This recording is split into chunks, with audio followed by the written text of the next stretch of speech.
Good morning everyone.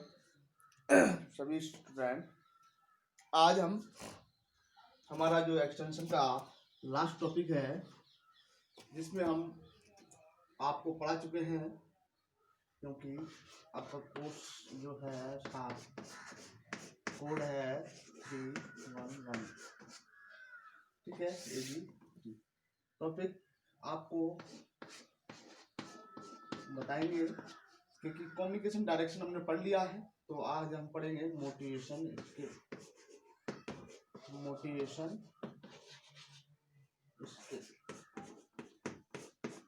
देखो, अब बात आ जाती है मोटिवेशन स्किल क्या है।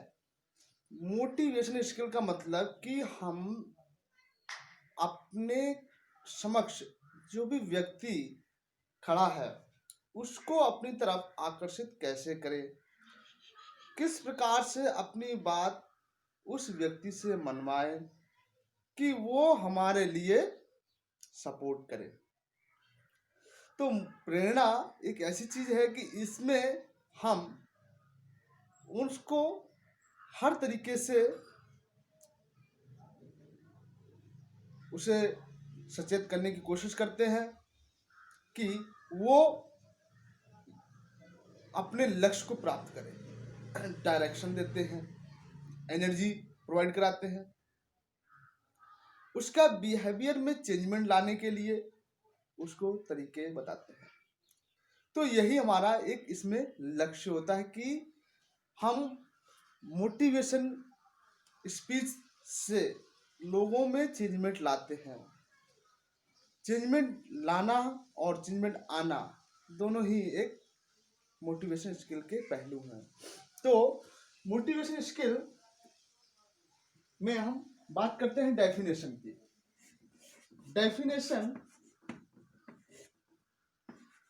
Definition of motivation.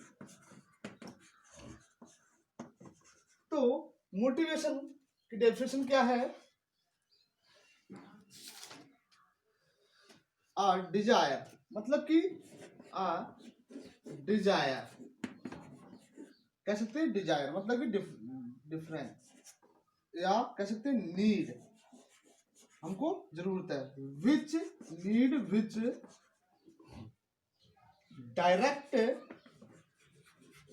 Direct and energy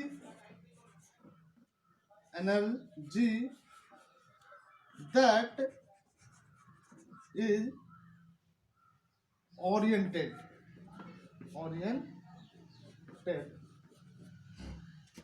toward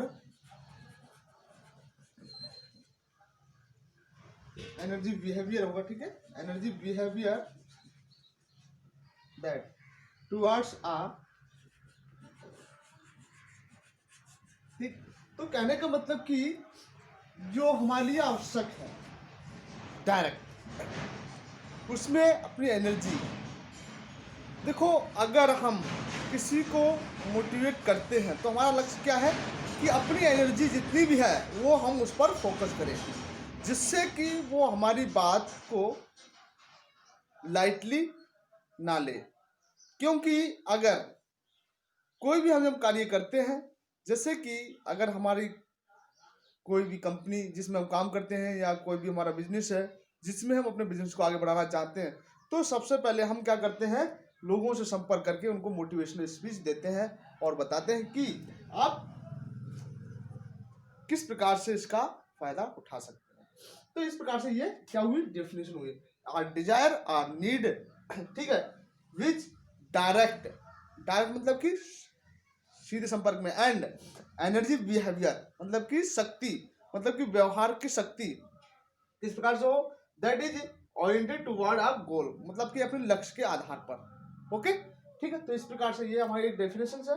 इसकी कैटेगरी पूछी जाती है आपके पेपर में, तो कैटेगरी की बात करते हैं।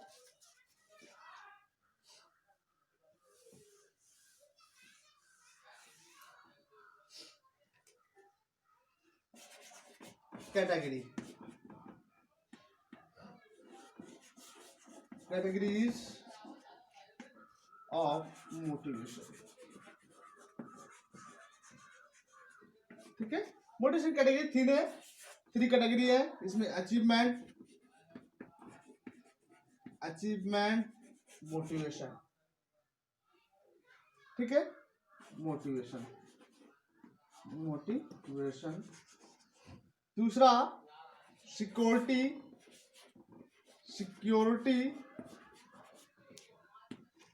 मोटिवेशन। तीसरा पॉइंट हमारा सोशल।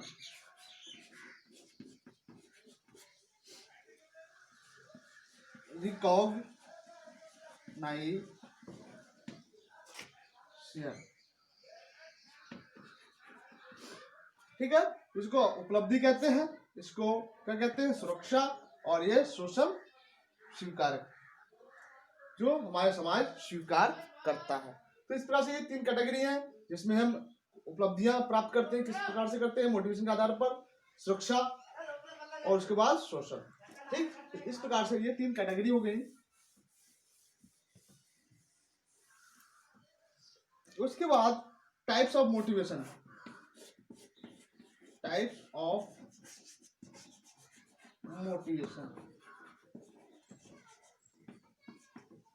देखो, मोटिवेशन के टाइप्स तो बहुत सारे हैं, परंतु हम उनमें कुछ पॉइंट्स आपको जोड़ देते हैं, जैसे कि अचीवमेंट, मोटिवेशन। ठीक है, अचीवमेंट, मोटिवेशन। दूसरा पॉइंट हमारा है एफिलिएशन,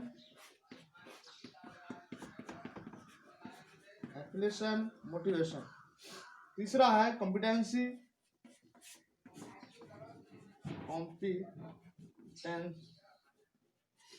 मोटिवेशन। फोर्थ पॉइंट हमारा पावर, मोटिवेशन। फिफ्थ पॉइंट हमारा एटीट्यूड, मोटिवेशन। सिक्स्थ पॉइंट हमारा इंसेंटिव, मोटिवेशन। और सेवंथ पॉइंट हमारा क्या है? Fair, motivation.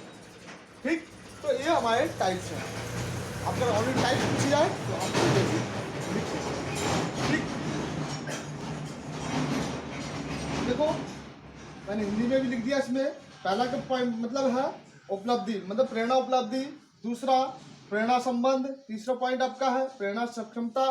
और चौथा पॉइंट आपका है शक्ति और रवैया। और नेक्स्ट पॉइंट आपका है प्रेरणादायक। और लास्ट जो आपको पॉइंट है का भाव, मतलब कि भाव की स्थिति किस प्रकार की होती है। तो इस प्रकार से ये हमारे टाइप्स हुए। हमारे पेपर में हमें देखने को मिलता है कि इंस्ट्रक्टिव मोटिवेशन और एक्सट्रैक्टिव मोटिवेशन, ये दो प्रकार के कौशल है। टू क्वेश्चन है, मतलब कि मोटिवेशन है two types of motivation skill.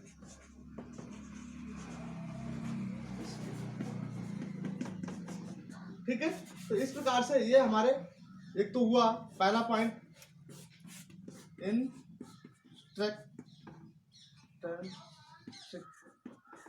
Motivation, और दूसरा पॉइंट हमारा हुआ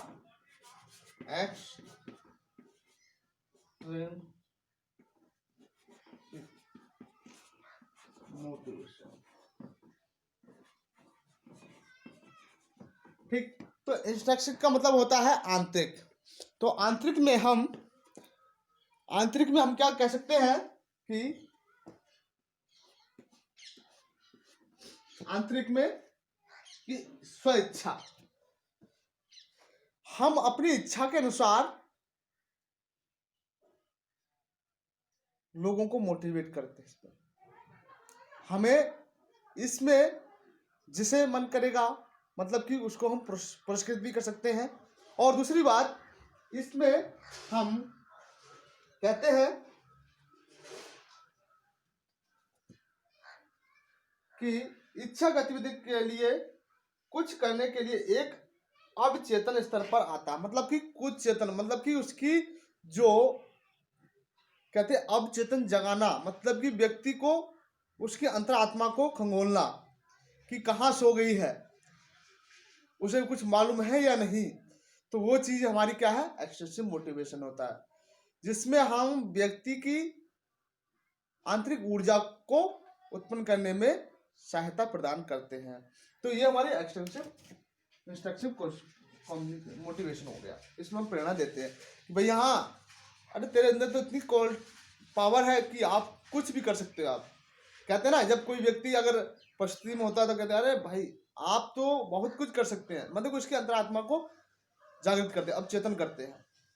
वैसे ही नेक्स्ट वाले पॉइंट में, ये तो क्या हुआ, आंतरिक हुआ, इसके अंदर ही होता हमारे, मतलब उसी व्यक्ति के अंदर। ये बाहर की बात होगी, बाहरी, इसको बाहरी प्रेरणा कहते हैं। ठीक, अब बाहरी प्रेरणा में क्या होता है कि हम किसी व्यक्ति को मोटिवेट करने के लिए इसमें कई प्रावधान रखते हैं। एक तो पुरस्कृत कर सकते हैं, दंड भी दे सकते हैं, ठीक है। तो हम अगर किसी को उत्साहित करने के लिए, मोटिवेट करने के लिए हम उन्हें इनाम की धनराशि या इनाम को कोई वस्तु, वो वहां पे बताते हैं कि आप अगर इस प्रश्न का जवाब देंगे या इस प्रकार से आप कार्य करेंगे तो आपको ये धनराशि या ये पुरस्कार आपको दिया जाएगा। अगर आप गलत करते हैं तो आपको दंडित भी किया जाएगा। मतलब कहने का मतलब कि आप सफलता और असफलता, इसमें क्या होता है कि मोटिवेट करने के लिए हमें क्या करते हैं कि उन लोगों को ये कहते हैं कि आप इस प्रकार से कार्य करोगे तो आपको ये सुविधा दी जाएगी। तो ये हमारी क्या बाहरी प्रेरणा है, मतलब कि हम अपने से बाहर जो प्रेरणा मिलती है।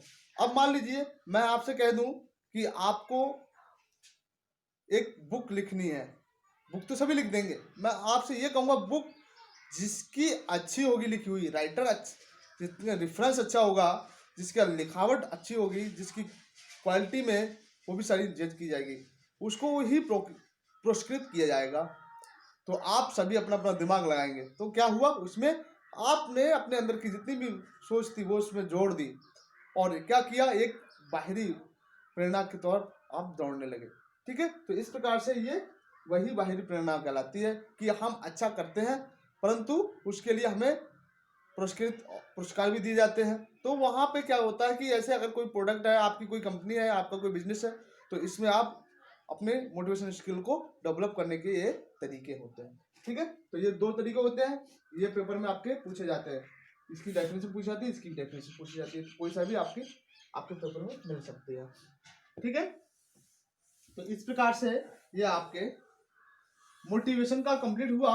अब कुछ इसमें इंपोर्टेंट्स है, जैसे कि कॉन्ट्रैक्ट फार्मिंग, पेपर में आया हुआ क्वेश्चन है आपके, कॉन्ट्रैक्ट फार्मिंग। ठीक है, इसको बोलते हैं संविदा खेती,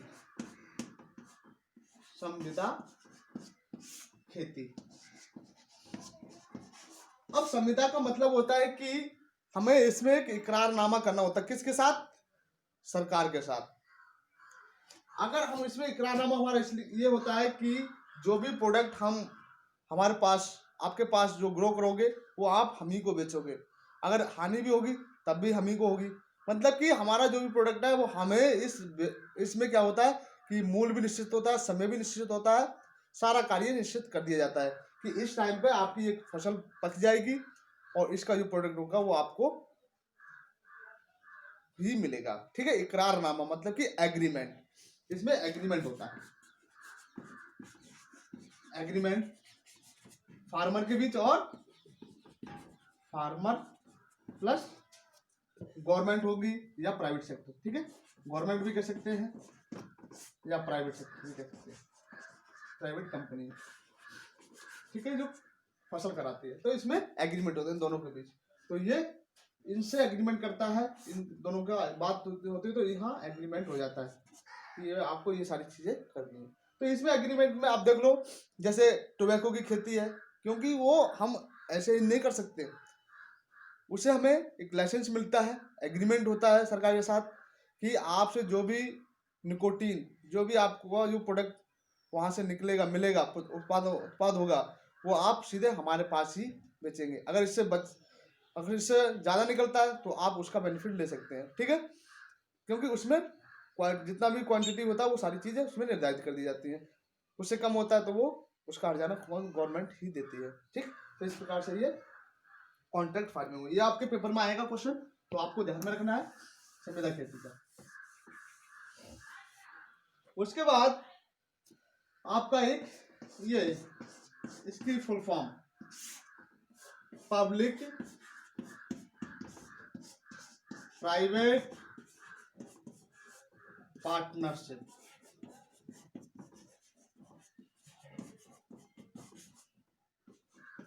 की परिभाषा भी आती है और इसकी फुल फॉर्म भी आपको पेपर में पूछने को मतलब देखी जाती है, मतलब कि ये आ सकता है। तो ये आपकी डेफिनेशन भी मैंने आपको लिख दी है। और उसके बाद लिसनिंग से कुछ पॉइंट्स आपके आते हैं। लिसनिंग में जैसे कि 9% लिखित कार्य, मतलब कार्य लिखित होता है। उसके बाद 30% बोलने से, 16% पढ़ने से और 45% सुनने से, ठीक है। तो ये 100% हो गया। तो ये चीजें आपकी आरजी निकोलस ने अपने अनुसंधान में बताया था, ये चीजें आपके पेपर में देखने को मिलती हैं, कितना कार्य लिखित होता है, कितना राइटिंग होता है, और हम यूज कितना करते हैं। तो हमारा जो यूज करने का तरीका होता है वो कितना होता है, आरजी निकोलस का यूज हम जो करते हैं वो 35.55 इसका हम यूज करते हैं, इतना ही यूज कर पाते हैं प्रतिशत, ठीक है, ठीक है। तो ये चीजें आपको ध्यान में रखनी है कि इस प्रकार से आपके क्वेश्चंस हो सकते हैं, ठीक। Thank you class.